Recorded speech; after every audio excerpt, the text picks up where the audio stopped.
Scorpio, hello there, my beautiful friends. We're going to do your general tarot reading for late November 2022. Thank you so much for joining me today. You know I appreciate each and every single one of you.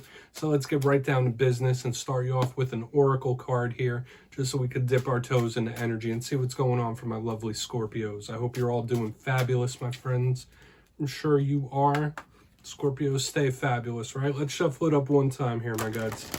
And yeah, we're just going to look at this first card real quick, then we'll get into the full tarot reading itself. And at the very end, I'll pull you a bonus card from the Shadowland Tarot just to see what might be in the shadows or what shadow work you can lean in on, which is always intriguing. I know the Scorpios generally like that portion, but let's get one card out here.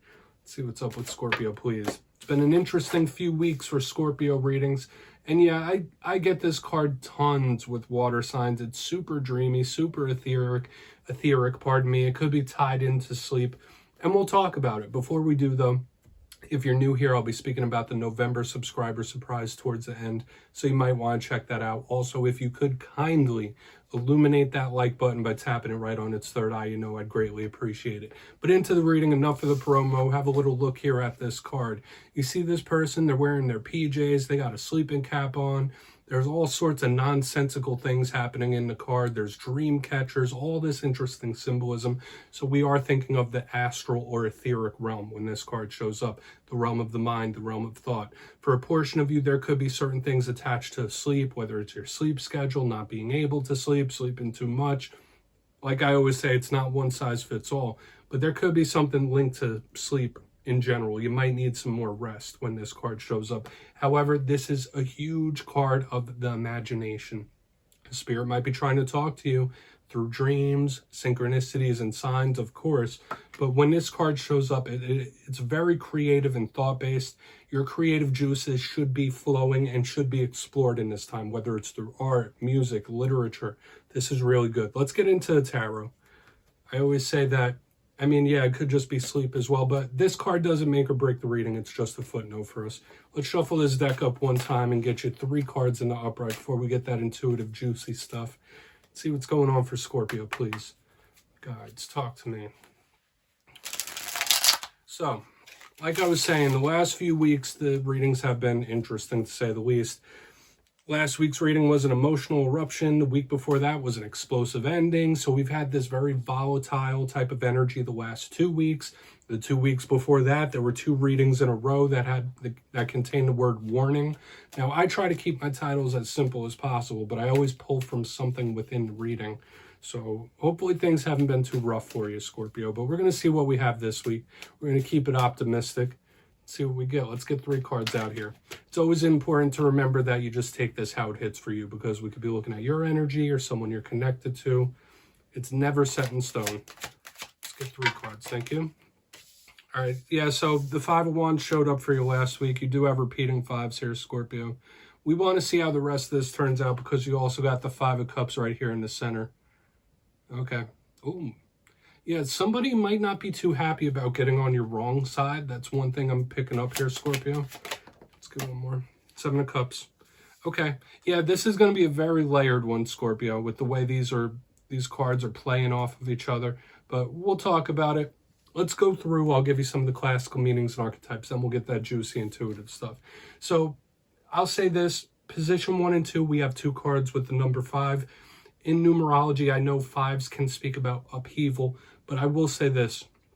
Watch out for repeating numbers, signs, synchronicities in this time, especially with what we were seeing about dreams. Spirit could be trying to send you omens or guide you in a specific way. But position number 1, the 5 of Wands, this card can be a little bit combative, right? You see the imagery there. Usually it shows 5 people literally about to beat the living crap out of each other with sticks. Right, so sometimes it could be roughhousing, it could be playful, but this is a card of fighting, this is a card of conflict when I see it. In its positive sense, it can speak about determination, somebody getting past all the tests, the trials, the tribulations of life, but it could be a little bit of a warning here, especially because right next to it, we have the 5 of Cups, the card that a lot of readers call the River of Tears, okay? So this could be someone you're linked to that is upset. This could be somebody in their feelings, big time with a card like this. They're looking at the cups that have fallen. They're not looking at what they still have. This is a card where somebody around you could be very pessimistic, looking at what they don't have. And when I see this, I just think of pain, hurt feelings, possibly even brokenheartedness. And the reason I said that when the Five of Wands and the Five of Cups came out together, there might be somebody that is like regretting like having conflict with you. There could be somebody that's regretting getting on your bad side, or regretting just being on the wrong side of the tracks, like in regards to you. On the back end, we have the Seven of Cups. I am picking up regret here already, and I'm not getting intuitive just yet, but we'll see how it all plays out.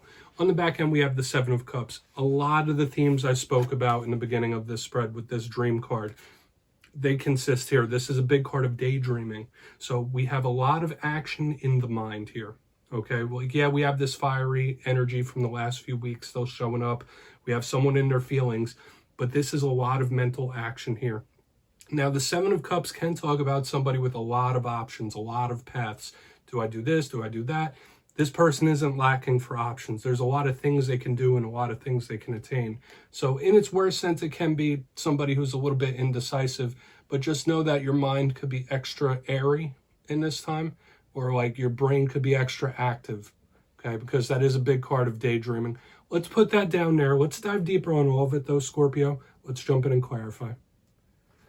Pardon me. So let's shuffle this up one time for Scorpio, please. My guides, talk to me. What do we got for Scorpio? And yes, my friends, this is where I go intuitive with the message, which means I just tell you how it feels to me. So feel free to do further research or rely on your base knowledge of tarot, because as you know, every single reading is about the reader's interpretation, and I'm just giving you mine. Let's go in on this Five of Wands. And as always, if you're a tarot reader yourself, please feel free to play along. That's why this box is here. If you're feeling any messages that you want to give to Scorpio, you can drop it right down in the comments. I don't mind. All right, Five of Wands. Why is it here for Scorpio? Thank you. Four of Wands in reverse, yeah.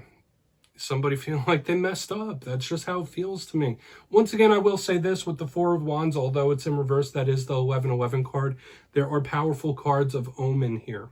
That really Spirit's trying to get your attention about something, draw your attention somewhere that you need to pay attention to the subtle hints and clues. But when I see the Four of Wands in reverse, this is another card of upheaval. Aside from all that stuff about omens and number signs, it's a card of upheaval, shaky ground. And the vibe I was just getting is that of regret, like somebody regretting that they did something, somebody regretting that they got on your wrong side. Like, there's regret here. Okay, that's just like the best thing I could say about it right now. I don't want to overcomplicate it. I don't want to add too many layers here. But just know there could still be a little bit of inner conflict and outer conflict here. This could be a little warning. But is this person happy? I don't think so. All right, could they be angry? Sure. But there's also regret. We're going to go in on the Five of Cups. You know, I don't want to overtalk it. I don't want to be too, flamboyant with the words, but I'm just telling you what I'm feeling here. Let's go in on that Five of Cups. Very interesting, my friends. I mean, we could have warnings again. Yeah. So you might be connected to a fire sign here when we have the Knight of Wands underneath this Five of Cups. Okay. Yeah, this is somebody that wants to move forward. They want to move on. This is somebody who's like, all right, complete opposite of a grudge, right? This is somebody that wants to solve an issue. This is somebody that wants to make something right somehow. So like I was saying in the beginning, like there's someone that feels like they may have made a mistake. They're not happy about this. There's energy of regret. There's somebody that wants to try to make things right. That's the intuitive vibe I'm feeling here. They want to move forward. They don't want to feel like this Five of Cups. The anger could still be there because we have a lot of fire, which I've been seeing in the Scorpio readings the past couple of weeks. This fire, this volatility, this eruptive explosiveness is still persisting. Now, if this isn't just a sad fire sign, which it could be, for some of you, it could be that simple, like a fire sign you're connected to, they're Five of Cups, they're sad, they're hurting. It could be somebody wanting to mend a bridge, apologize, or make something better. That's just the intuitive vibe I'm getting here. Okay, they want to repair something, they want to make it better. Okay, I want to see how the rest of this plays out. But it's like the opposite of a grudge. Let's just keep going. Don't want to overcomplicate these. I'm going to put this down right here. We're going to go in on the Seven of Cups. Then we'll do a quick little recap. Only take it if it hits, of course, Scorpio. And because I know everyone has like sun, moon, rising, all that stuff. So if this isn't hitting, please feel free to watch your other alignments. But we're going to see what's up with that Seven of Cups. Seven of Cups, thank you. Five of Swords, yeah. The phrase like, I choose violence, just showed up in my head, like where there's like somebody who wants to make something right. There's another person who's like, nah, I choose violence. Like, no, I don't want to make things right. Like, so we have somebody who wants to fix something, make it right. We have another energy here of someone who's like, no, I'm going to choose this Five of Swords path. Because remember, the Seven of Cups could be about options, paths, choices. Five of Swords, this is a card of conflict once again. And I want to mention triple fives. We have the 1111 card. We have signs after sign after sign and omens. Spirit might be telling you to, like, you might not want to repair this with somebody. Like, watch out for yourself. Because I always say that the Five of Swords can be a selfish card. So this could be Spirit asking you to take the path where you're serving your best interest. Or, like, listen, you might be holding a grudge for a reason. Like, this is like a very bizarre reading this week, Scorpio. But when I get the Seven of Cups with the Five of Swords, it's like, no, do what's right for you. Because this card, although it's determination as well, can be conflict-based. Like, you do what you feel is right. You do what you know is right. Okay, we're just going to put this down and go through and do a recap, try to meld this all together.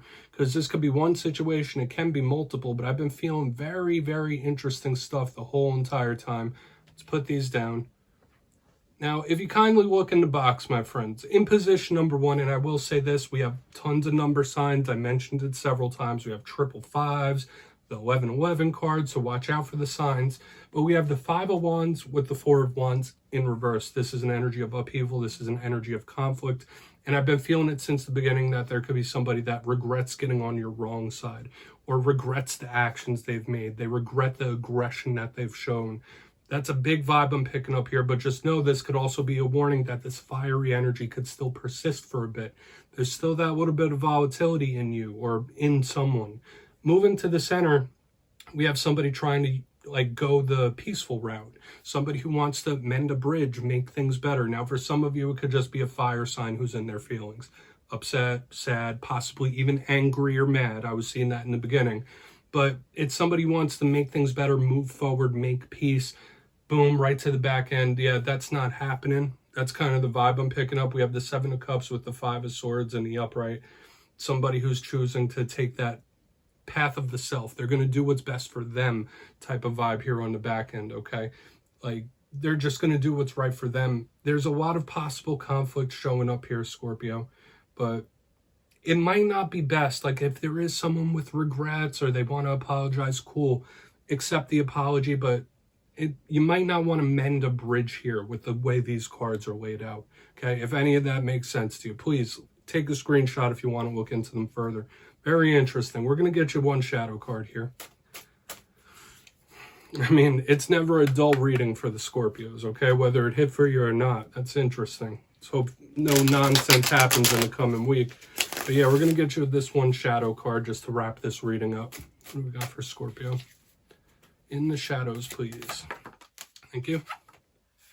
Yeah, here it is, the Five of Wands again. So another five in this reading. Like, it's these cards, they never cease to amaze me. Now, the first card of the main part of the spread is showing up in the darkness as well. So just know there could be some sort of inner conflict when this card shows up in the shadows, or there may have been a conflict that's happened that you might not feel peace with at the moment. I don't want to say it feels grudgy, but there's like some sort of internal tug of war happening here where someone might be feeling like one way one second, another way the next. But this feels like anger here, Scorpio. There's anger in the shadows, like somebody who's like a little ticked off, peeved off here. All right, so do with that what you will. Maybe this is Spirit just saying like, hey, watch your temper in this time. Don't be too combative in this time. That could be it, because we have tons of fives and fire. There's a lot of upheaval possible. So we're just going to leave that there. I'm not going to get too far into it. I explained that card already. Scorpio, that's what I have for you this week, my beautiful friends. Don't click away just yet, though. I'm going to give you the details, the November subscriber surprise. If you got your name in for the October subscriber surprise, the winners will be announced the day after Halloween, November 1st. But for November, I'm giving away 2 copies of the beautiful Vice Versa Tarot once again. So if you'd like to get your name in for this, it's 2 simple things. As always, first, you must be subscribed, which I'm sure you already are. And second, let me know down in the comments, what are you most grateful for? 'Tis the season, am I right, my friends? That's all you need to do to enter. And at the end of November, I'll announce the winners in my community tab. My friends, as always, much love, and I'll see you next time.